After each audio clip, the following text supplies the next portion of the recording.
네, 이 교시 시작을 천지창조 영상을 잠시 보면서 시작을 하도록 하겠습니다.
네,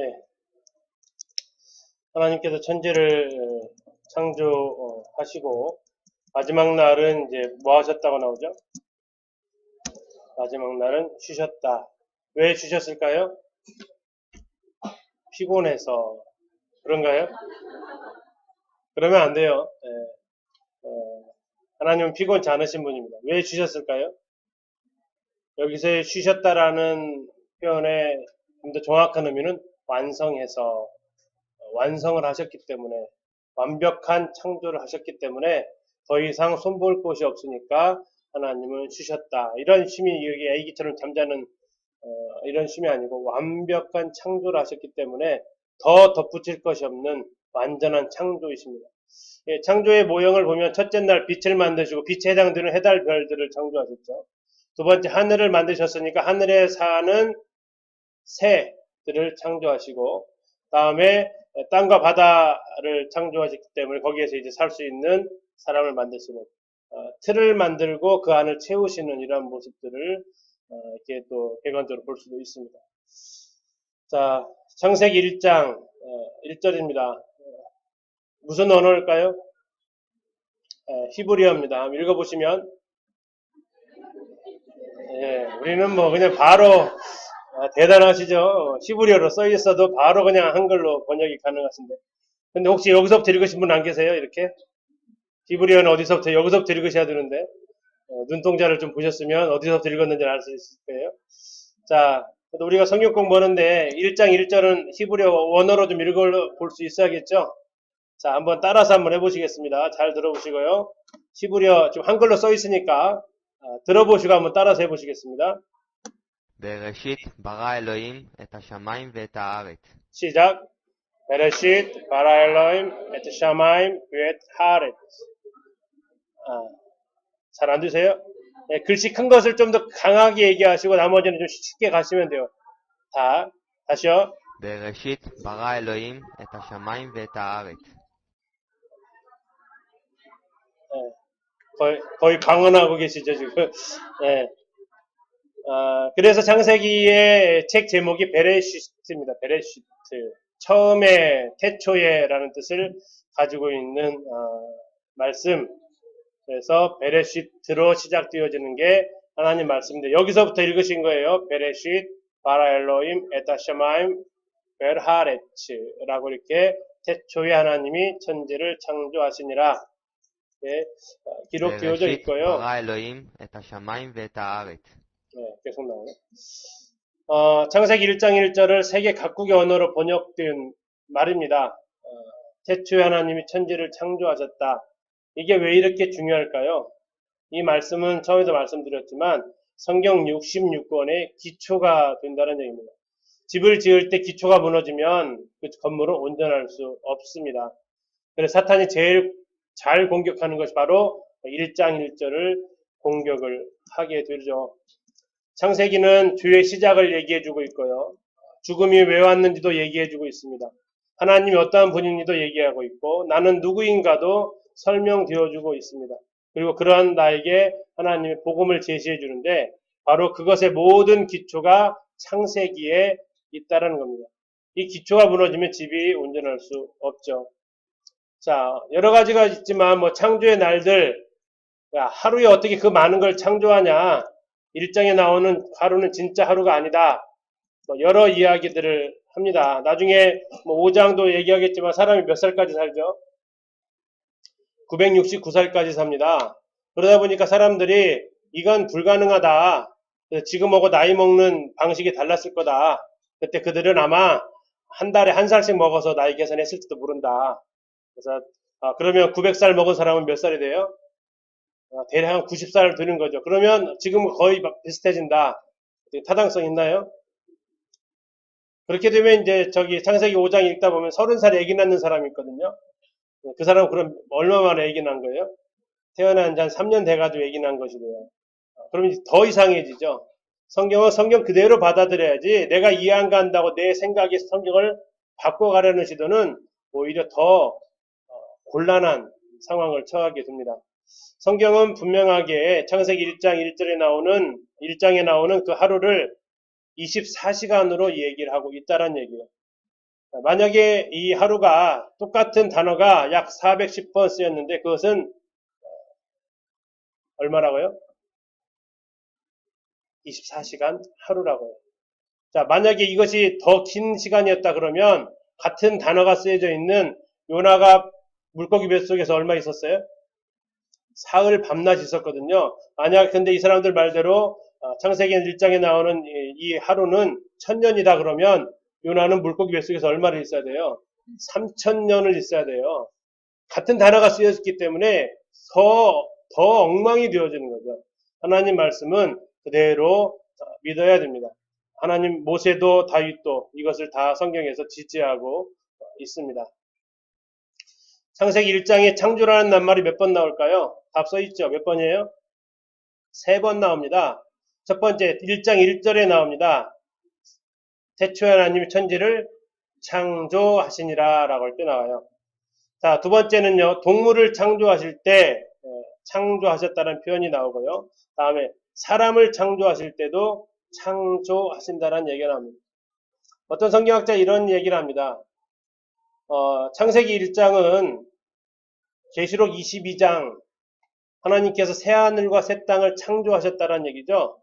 자, 그것을 하나님께서 아시고 창세기 1장을 기록하셨을까요? 아니면 기록하다 보니까 계시록까지 갔을까요?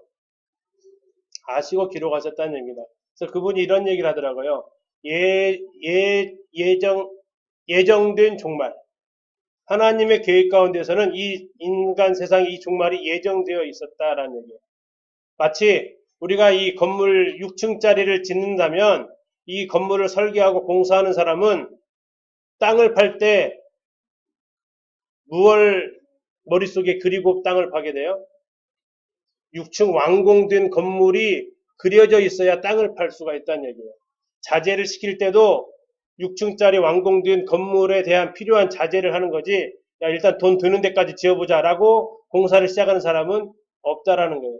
건축가는 그 완성된 건물을 생각을 하는데, 바로 이 창세기 1장 1절에 나와 있는 이 창조라는 단어는 3번에 걸쳐서 나오는데, 이건 하나님께서 계시록을 통해서 하나님의 크신 계획 가운데 다시 세상을 창조할 것이라는, 재창조하실 것이라는 하나님의 커다란 계획을 보여준다라고 얘기하고 있습니다. 창세기 1장 1절에 그래서 태초에 하나님이 천지를 창조하셨는데, 요한계시록 21장에서는 어떻게 창조하셨어요? 새하늘과 새 땅, 새하늘과 새 땅, 세 글자로 신천지, 신천지, 새하늘과 새 땅을 창조하셨다고 얘기하고, 그러면 창세기 1장 1절에 그 하나님은 계시록에 새하늘과 새 땅을 창조하실 것까지도 내다보고 계셨다라는 모습을 우리가, 그분이 영원한 하나님이시라는 그 스케일을 우리가 볼 수 있죠. 다음에 창세기 1장이 동물을 창조하실 때도 창조라는 단어를 쓰는데 이게 망가질 거라는 거예요, 나중에. 실제로 망가지면서 지금 요즘 개나 이런 것들이 사람을 전혀 못 알아보잖아요. 막 지저대고, 그죠? 그죠? 예. 그런데 나중에는 어떻게 될 거라고, 이것들이 다시 그 본성을 회복해서 사람의 말을 알아듣고 사람의 말에 순응하는 존재로 하나님이 다시 회복시키실 거라는 얘기예요. 사람은요, 하나님께서 완전한 사람을 지었는데 죄인으로 타락했지만 하나님께서 고린도 5장 17절에 보라 새 것이 되었도다 라고 얘기하시잖아요. 그래서 하나님의 계획 가운데 우리는 당장 앞에 것도 보기 힘들지만 그 영원하신 하나님은 창세기 1장을 하실 때 계시록에 있는 말씀까지도 이미 전부 다 그분의 계획 가운데 들어있는, 정말 우리가 측량하고 예측할 수 없는 놀라운 하나님을 우리는 이런 창조의 모습을 통해서 확인해 볼 수 있다는 겁니다. 그다음 인간을 지으실 때 하나님이 형상대로 지으셨다. 그게 무슨 의미냐? 여러 가지 이렇게 성경학자들이 이야기를 합니다. 다시 말하면 하나님 닮은 거죠. 하나님의 형상대로, 하나님의 모양대로 우리를 지으셨어요. 여기에 대해서 가장 적절한 비유가 저는 이제 장갑의 비유를 많이 듭니다. 장갑은 무슨 모양대로 만들어요? 손가락 모양대로 만들죠. 그래서 장갑이 제 기능을 하려면 장갑 속에 뭐가 들어가야 돼요? 손이 들어가야 되잖아요. 거기다 머리를 집어넣는, 장갑에다 머리 집어넣으면요, 그건 레크레이션이죠. 그건 일하려고 듣는 게 아니잖아요. 손가락 모양대로 만들었으니까 손가락이 들어가야 장갑이 제 기능을 하듯이 하나님의 형상대로 만든 나는 내 안에 누가 들어오셔야 돼요? 하나님이 들어오셔야만이 온전해질 수 있다라는 거죠. 또 다른 말로 표현하면 나는 그 무엇으로도 만족을 느낄 수 없는 존재라는 거예요. 내가 굉장히 큰 존재라는 얘기예요. 내가 굉장히 위대한 존재라는 얘기예요. 내가 왜 위대해요? 하나님의 형상대로 지음 받아서 위대해요. 요즘 사람들이 인권 하는데 그 인권이 왜 중요하냐면 하나님께로부터 와서 이게 중요한데 요즘은 그 하나님을 빼고 인권만 부르짖다 보니까 엉뚱한 인권을 주장하고 있는 거죠. 근데 하나님을 빼버린 인권은요, 이게 정말 가치를 완전히 타락을 시켜요. 창조가 빠진 인권은요, 이게 공산주의로 가고 진화론이 딱 가면 사람들을 갖다가 전부 죽이는데 전혀 양심의 가책을 느끼지 않아요. 진화론 중에서 이런 단어가 있습니다. 약육강식 들어보셨죠? 다음에 우성이 있고 열성이 있어요. 자, 더 나은 종족을 위해서는 우성과 열성 중에서 뭐가 살아남아야 돼요? 우성. 다시 말하면 열성은 어떻게 해야 되는 거예요? 없애버려야 돼요. 그래서 이 공산주의자들, 진화론을 신봉한 유물론자들은 이 창조 성경이 아닌 진화론을 딱 받아들인 그 순간부터 사람을 죽이는데 아주 쉬워요. 왜 죽여요, 그들을? 너네는 열성이야. 그래서 사라져주는 것이 인류를 위해 좋은 거야. 그 가치관. 왜? 하나님 형상이 아니에요. 진화론에서 발전되어져 왔는데 좀 덜 떨어졌어. 그러니까 죽여도 없어져도 별 문제가 없어요. 이게 하나님을 떠난 인권이라고요. 근데 하나님은 모든 사람이 하나님의 형상대로 지어졌기 때문에 그 가치가 굉장히 위대하고 존귀해요. 그래서 시편 기자가 이렇게 얘기하죠. 멸망에 처하나 사람은 존귀하나 깨닫지 못하며 멸망하는 짐승 같다. 사람은 존귀하다고 하나님 그렇게 지으셨어요. 하나님의 형상대로. 내가 왜 존귀하다고요? 내가 하나님의 형상이니까. 내 안에 하나님이 들어오셔서 내가 온전해질 수 있는 하나님의 형상이니까. 그래서 옆에 분들 한번 보시죠. 하나님의 형상이 보이십니다. 한번 해보시죠. 네, 보이시죠? 네, 그분 안에서 하나님의 형상을 발견할 때 정말 존귀하신 분이 됩니다. 천하보다 귀한 거예요. 그래서 왜 사람의 생명이 천하보다 귀해요? 그분의 형상이니까 그래요. 그분의 형상이니까. 자, 진화론 우리 학생들이 있어서 진화론의 아까 말씀드린 미국에서 갑자기 그분이 이름이 갑자기 안 나요. 누구라겠어요? 이재만 선교사. 그분이 강의했던 내용 중에 이 내용이 있어요. 진화론을 들고 나면 이 세 가지를 진화론자들한테 물어봐라. 첫 번째, 전이 화석이 있습니까? 다시 말하면 이게 진화론에서 개구리가 물속에 사는 물고기가 물속에 사는 것이 답답해가지고 육지로 나왔다고 하거든요. 그러면 물속에 살다가 육지로 나올 때 다리가 있어야 되잖아요. 비늘 갖고는 육지 생활 못하니까. 그렇게 물고기가 앞다리 나온 물고기가 있냐 이러는 거죠. 뭐 여러 가지 그 중간에 있는 화석이 분명히 있어야 되는데 있다고 없다고요? 단 하나도 없다고요. 그러면서 그들이 꺼내들었던 것이 시조새를 꺼내들었어요. 시조새가 파충류와 새 조류의 중간 단계다라고 주장했다고요. 근데 그거 나중에 결정이 났어요. 뭐라고요? 그것은 그냥 새다. 그냥 새다.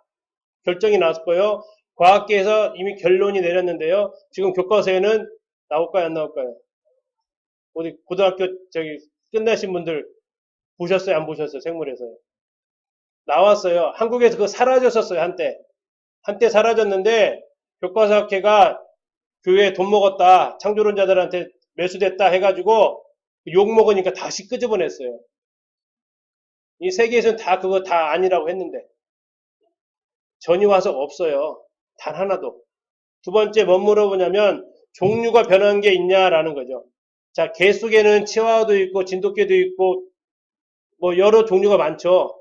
그런데 개가 고양이 된 것은요. 종이 바뀐 것은 없거든요. 변이 된 건 있어요. 똑같은 개지만 또는 개과에 속하지만 종류는 되게 다양하잖아요. 그죠? 그런 변이 된 건 있지만 개가 고양이 된 사실은 없다고요. 그래서 종류가 변한 거 있냐? 이분이 이제 그 미국에서 이렇게 대학생들한테 인터뷰를 했어요. 강의 듣고 나온 진화론자들한테 인터뷰를 하는데 아무도 여기에 대해서 대답을 아무도 못해요. 세 번째 하나 더 물어보래요. 유전 정보가 추가된 거 있냐? 다시 말하면 더 나아진 유전 정보를 가지고 있느냐? 이들이 왜 그랬냐면 돌연변이를 들고 나왔어요. 달라졌지 않았냐? 달라졌다. 이렇게 쉽게 얘기해서 우리도 뭐 손가락 5개 있다, 6개 있는 분도 계시고 또 초파리 가지고 이들이 실험했는데 초파리가 변형된 것들이 있거든요. 다리가 6개인데 뭐 이렇게 이런 거.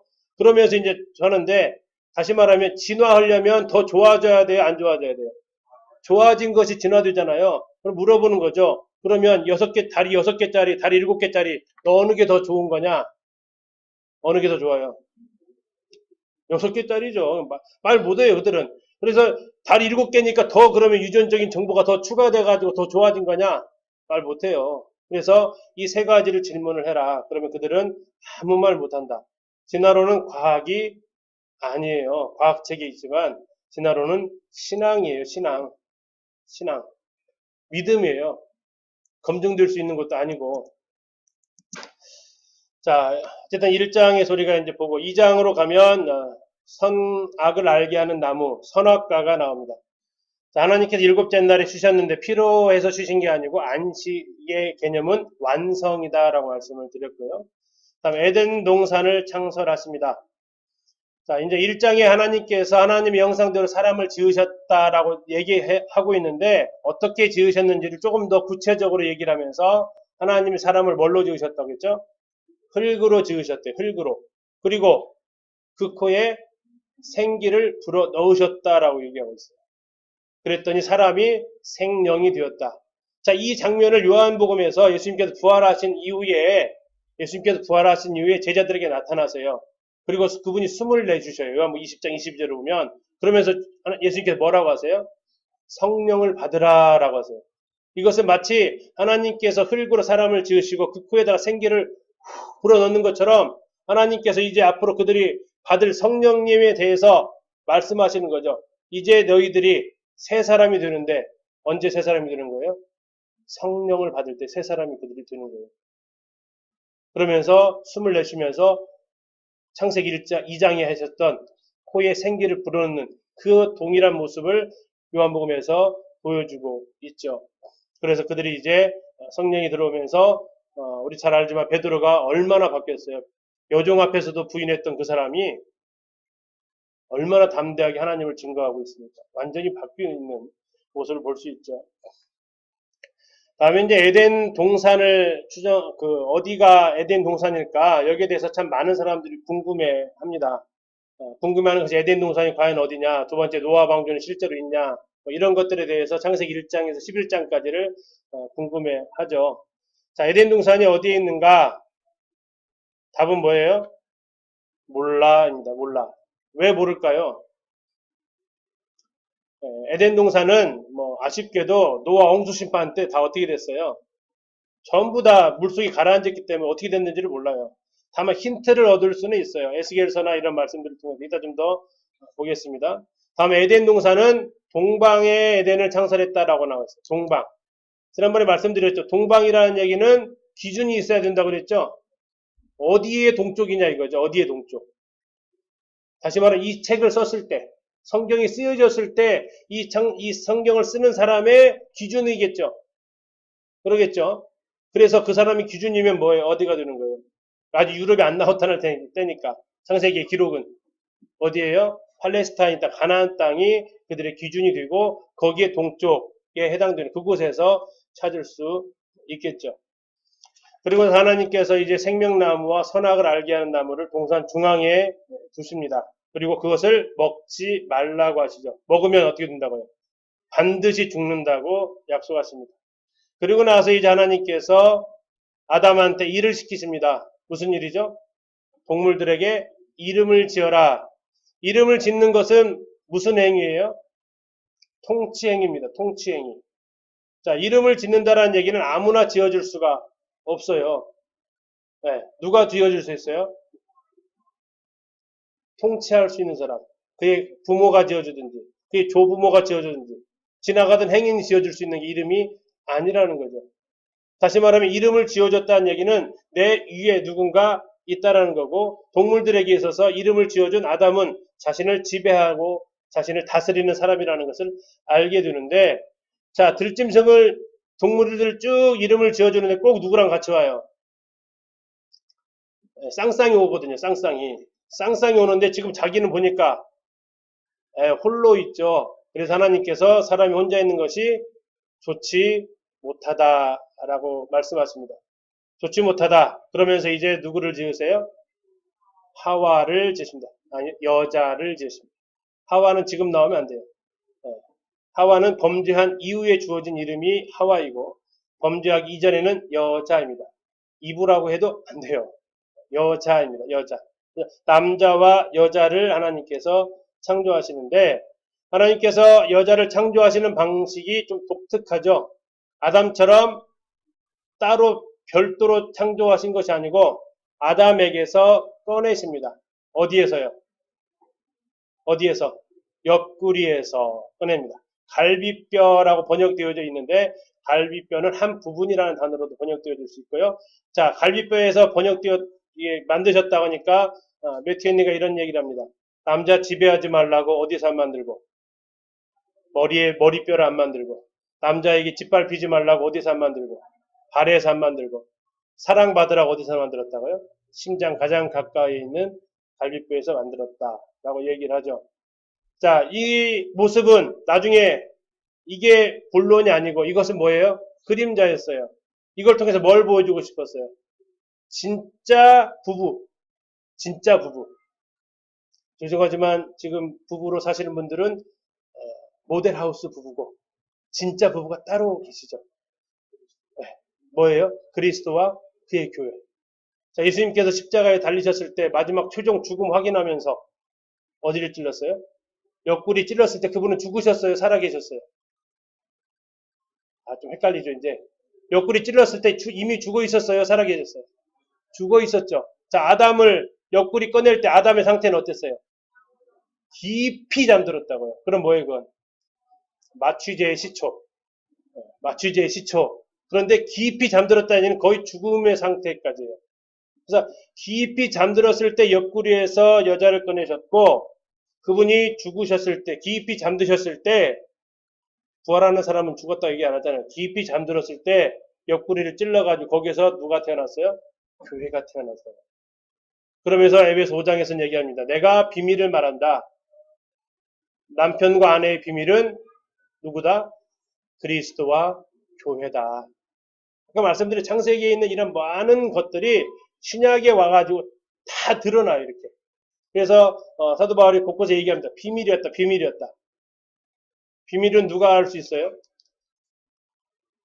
비밀은 누가 알 수 있어요? 비밀은 깨달아야 알 수 있나요? 아니요. 비밀은 알려줘야 알 수 있어요.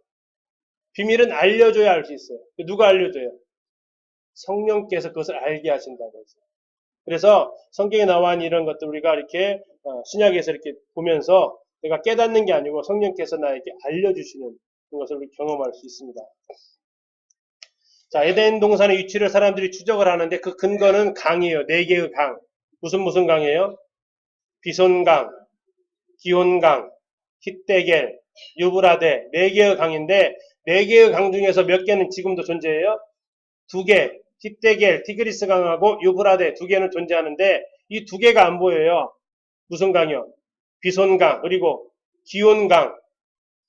그런데 이 기온강의 흔적은 이스라엘에 있어요. 이스라엘에 있어요. 어디에 있어요, 이게? 기드론 계곡 쪽으로 이렇게 흘러간다고 얘기하는 분도 계시고, 갈멜산에 가면 그쪽에 기온강이 흐르고 있어요. 그 강줄기다라고 얘기하시는 분이 계시는데, 이것은 어쨌든 추측입니다. 확정할 수는 없어요. 왜?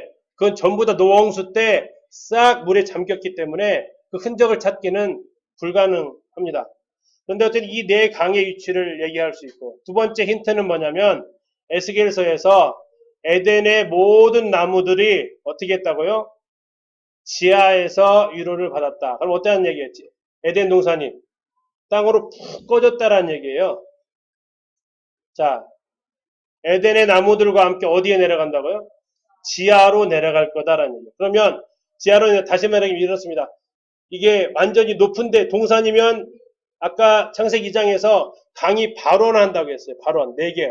그러면 출발점이라는 얘기예요. 에덴 동산은 강의 출발점이었다는 얘기예요. 그러면 높은 데예요, 낮은 데예요? 높은 데죠.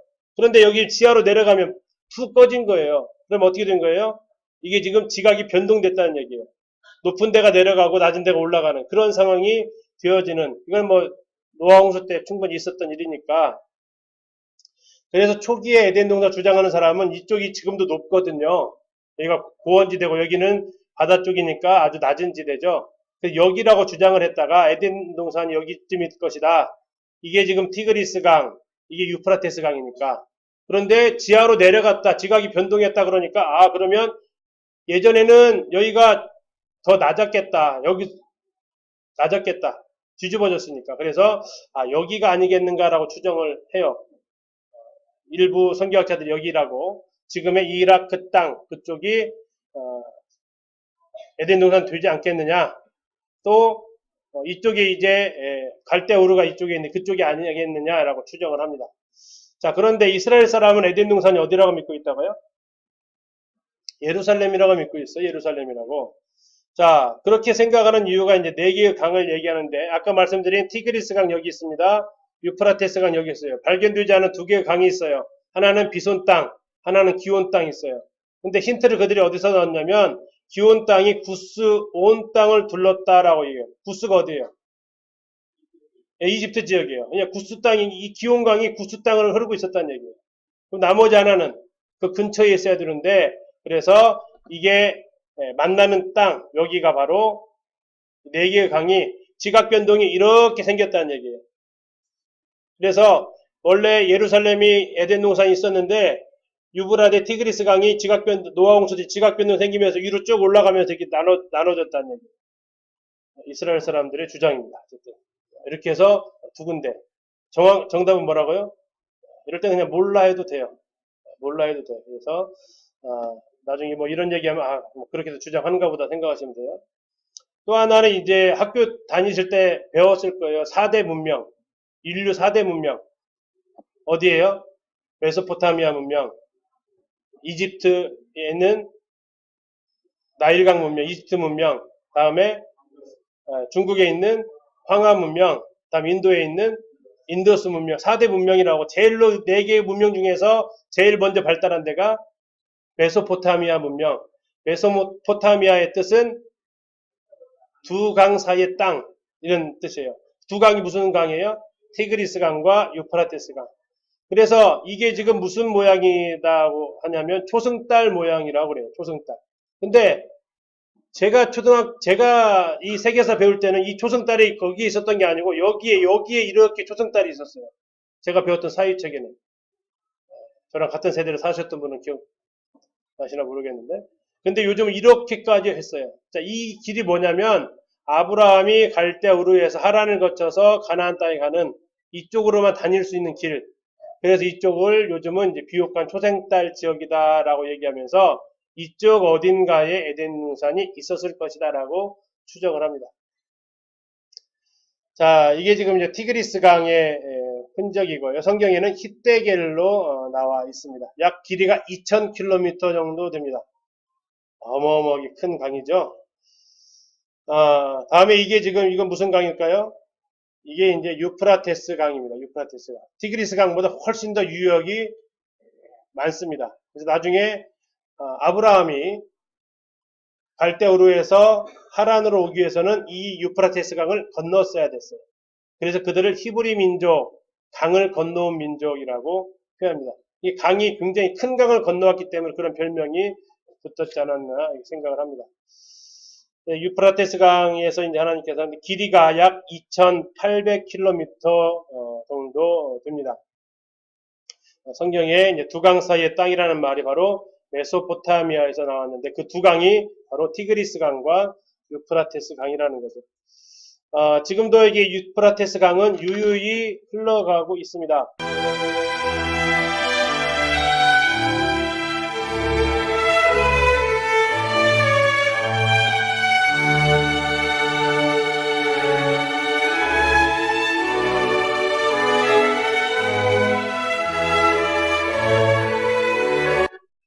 근데 보시는 대로 이게 몇 킬로라고요?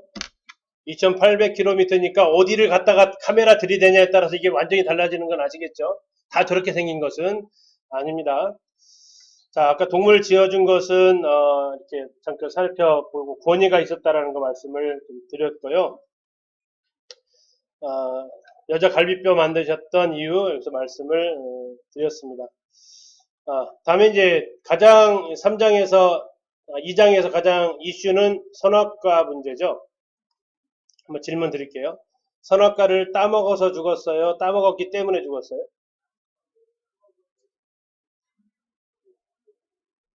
네? 따먹어서 죽었어요? 따먹었기 때문에 죽었어요?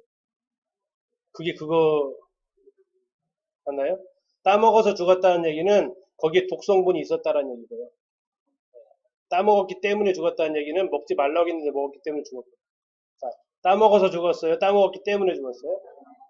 따먹었기 때문에 죽었어요. 만약에 하나님께서 야 그냥 나무를 가르쳐 야 이거 사과나무인데 이거 먹지 마 먹으면 죽어 그러면 사과 먹었으면 죽었을까 안 죽었을까요? 죽었어요 안 죽었어요? 죽었어요. 왜 그래요? 그렇게 그걸 가리켜서 말씀하셨기 때문에 그래요. 선악과라는 그 열매 자체에 특이한 성분이 있었던 게 아니고 하나님께서 지정하시면서 이것은 먹어서는 안 되는 거야 라고 지정을 하셨다란 얘기예요. 선악과에 집중하는 게 아니라 중요한 것은 뭐예요? 하나님께서 그것을 지칭해서 가리키시면서 말씀하셨다라는 것이 더 중요하다고요. 자, 예를 들어서 한번 예화를 하나 드려볼게요. 자, 같이 이렇게 통닭을 시켜서 먹었어요. 통닭을 시켜서 먹는데 이 통닭을 두 마리를 시켜서 먹으면서 야, 이 한 마리는 아빠 거야. 그러니까 이거 먹지 마. 그랬단 말이에요. 그리고 나서 이제 먹었는데 한 마리 먹으니까 양이 찰까요? 저희 가족 얘기. 양이 찰까요? 안 차겠죠. 그죠? 그러면 어떻게 하겠어요? 자꾸 눈이 가겠죠. 근데 이제 엄마가 나가면서 먹지 마 했는데 손을 댔어요. 자, 그럼 어떻게 될까요? 혼나겠죠. 혼나는 것은 통닭을 먹어서 혼나요? 먹었기 때문에 혼나요? 방금 전에 같이 먹었던 통닭이잖아요. 그죠? 근데 여기에다가는 의미를 부여했어요. 뭐라고요? 이건 먹지 마라고 했어요. 그러면 그때부터 이것은 뭐가 돼요? 이것은 하나님과 약속이 된다고요. 선악과 자체에 어떤 성분이 있는 게 아니고 하나님께서 그거를 통해서 언약을 맺으셨다고요. 뭘 맺었다고요? 언약. 그 단어 기억하셔야 돼요. 뭘 맺었다고요? 언약을 맺으셨다고요. 자, 선악과는 왜 만들었을까라는 이 굉장히 여러 가지를 이렇게 기록을 해 놨어요. 성경 읽어지는 책을 찾아보니까 여러 가지를 말씀해 놨는데, 다시 말하면 한마디로 말하면 그건 아담과 하나님 맺으신 언약이었다라는 거예요. 언약. 그런데 그거 언약을 이제 어떻게 해요?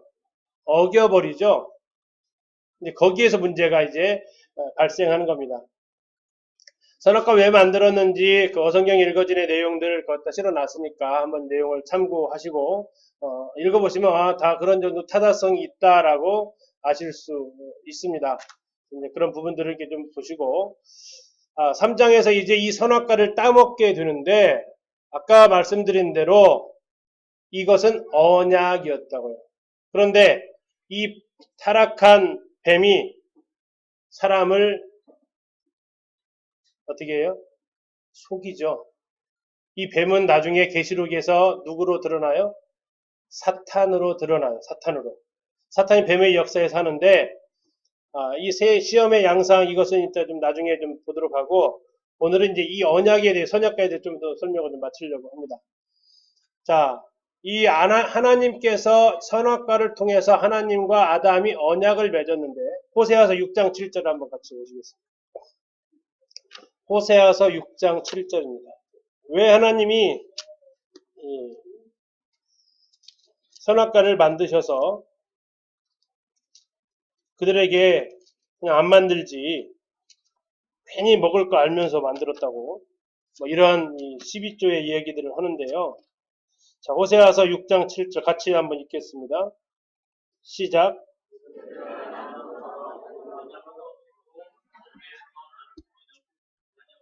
예, 그들은 에브라임 이스라엘이죠. 북이스라엘. 그들은 누구처럼요? 아담처럼 뭘 어겼다고요? 언약을 어겼대요. 하나님이 그냥 이거 바로 창세기 3장에다 써놓으셨으면 얼마나 편했을까 싶어요. 그죠? 바로 이해 가니까. 근데 한참을 읽어가서 호세아서에 갔을 때 이것을 알 수 있으니까 창세기 다 까먹을 만하면 이것이 나오니까 이것도 그냥 쑥 지나치죠. 저도 이 말씀을 보면서 이게 여기에 있었단 말이야 이게. 성경 여러 번 봤는데 이게 못 봤는데 하는 생각이 했거든요.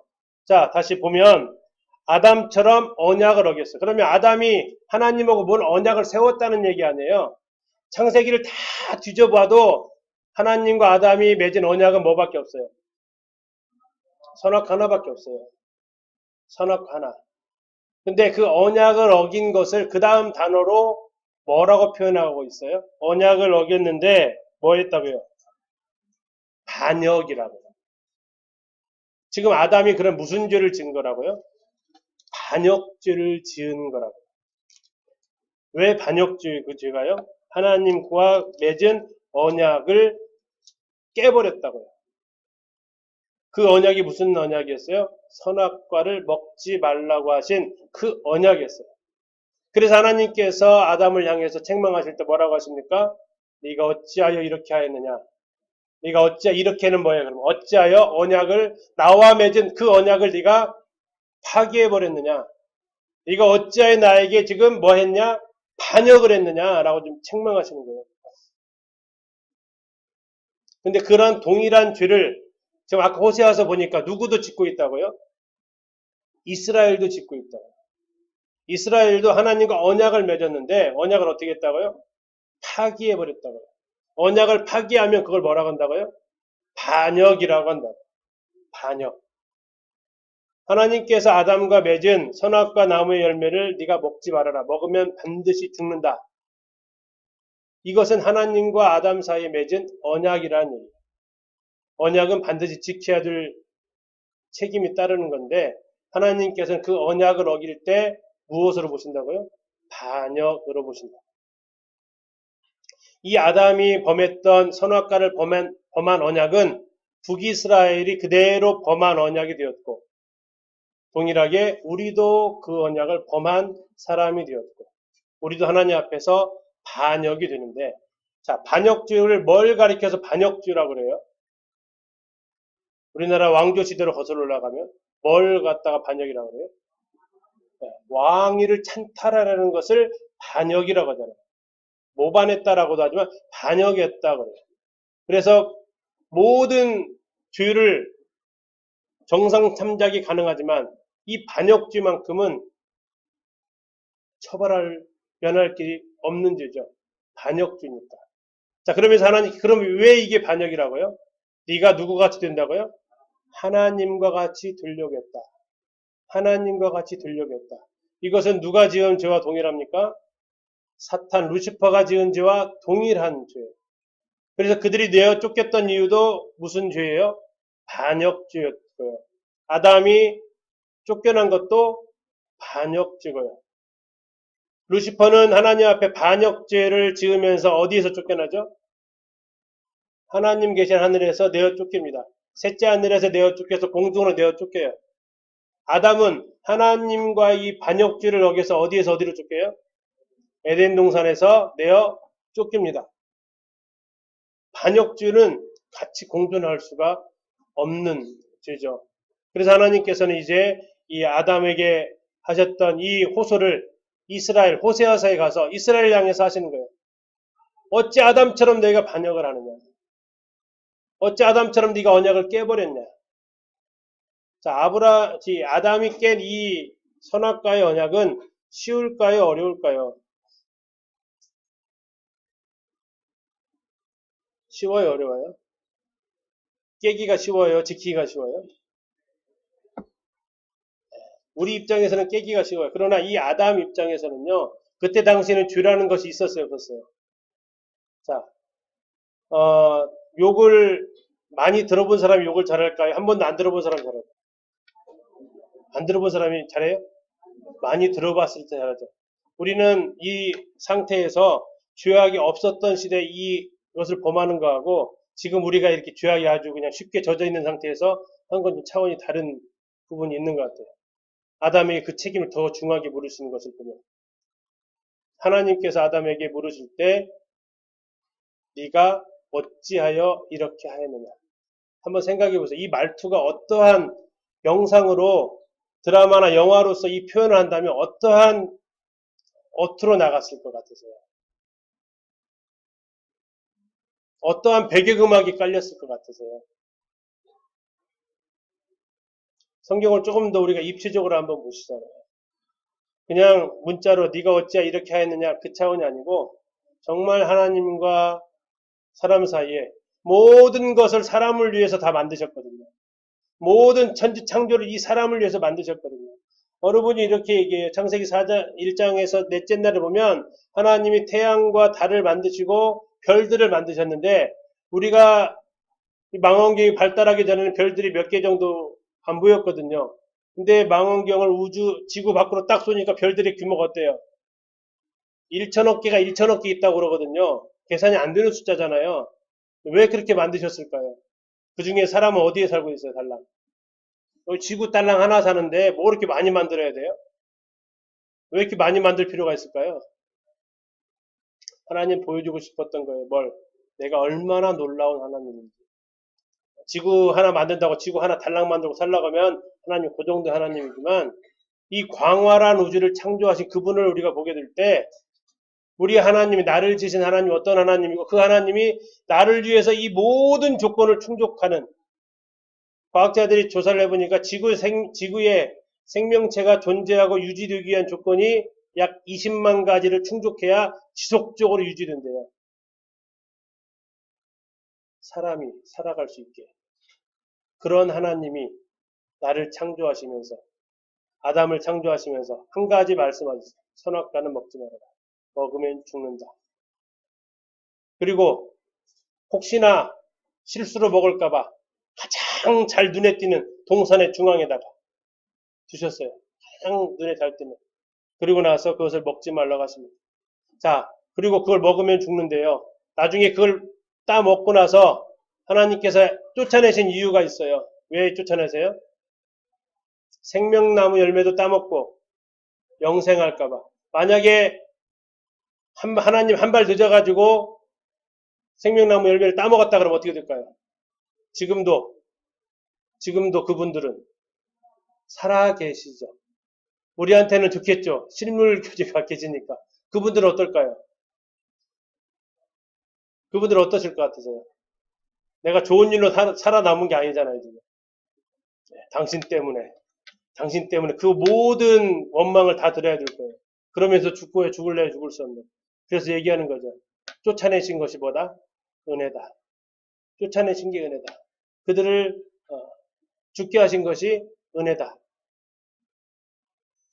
그거 따먹고 영원히 살면 영원히 원망과 영원히 사람들로부터 온갖 소리를 다 들어야 되는 정말 몇천 년이 지나가도록 죽지도 않으면서 그런 하나님께서는 언약을 파기한 그들에게 가죽옷을 지어 입히시고 뿐만 아니라 그것을 못 따먹고 그의 생애를 마치게 하셔서 그들에게 베푸시는 은혜를 또한 우리가 보게 됩니다. 아까 말씀드린 가죽옷 지어 입히셨습니다. 인간의 행위가 아니라 인간의 행위, 무화과 나무 잎을 보통 인간 행위라고 합니다. 그러나 가죽옷은 은혜라고 하죠. 구약은 행위로 구원받는다라고 결코 가르치고 있지 않습니다. 구약은 여전히 하나님의 은혜로 구원받는다라고 합니다. 그리고 창세기 4장에서는 아벨이 제사 드릴 때 구원은 믿음으로 받는다라고 하나님은 말씀하십니다. 노아의 방주를 통해서 구원은 하나님께 은혜 받은 사람이 받을 수 있다라고 얘기합니다. 다시 아브라함을 향해서 그것은 내가 믿을 때에만이 가능하다라고 얘기합니다. 그리고 그것은 네가 지키는 게 아니고 전혀 불가능한 가운데서 내가 아들을 낳게 할 거고 내가 이루어갈 것이다라고 전혀 출산이 불가능한 사라에게서 이삭을 낳게 하셔서 하나님의 능력으로 이것은 이루어진다라고 성경은 이야기를 하고 있습니다. 하나님께서 말씀하신 이 창세기를 쭉 읽어가면서 그러한 부분들을 발견해 보시고요. 돌아가서 창세기 1장부터 3장까지를 조금 더 이제 세세하게 좀 짚어가시면서 내용을 읽어보시면 또 여기 지금 가로해놓고 나온 이 말씀까지도 찾아보셔서 읽어보시면 좀 더 도움이 되실 것으로 생각이 듭니다. 다음 시간에 이제 3장 이 부분을 조금 더 덧붙여 하면서 제일 시간이 11장까지가 시간이 제일 좀 많이 걸립니다. 왜 그러냐면 굉장히 중요해요. 신앙의 모든 기초적인 것들이 여기에 다 깔려 있어서 11장까지는 속도가 조금 늦게 나갈 거고요. 그 뒷부분부터는 이제 조금 더 스토리 중심으로 되어 있어서 빨리 나가도록 하겠습니다. 예, 그러면 교민님 기도해 주시고 오늘 시간 마치도록 하겠습니다.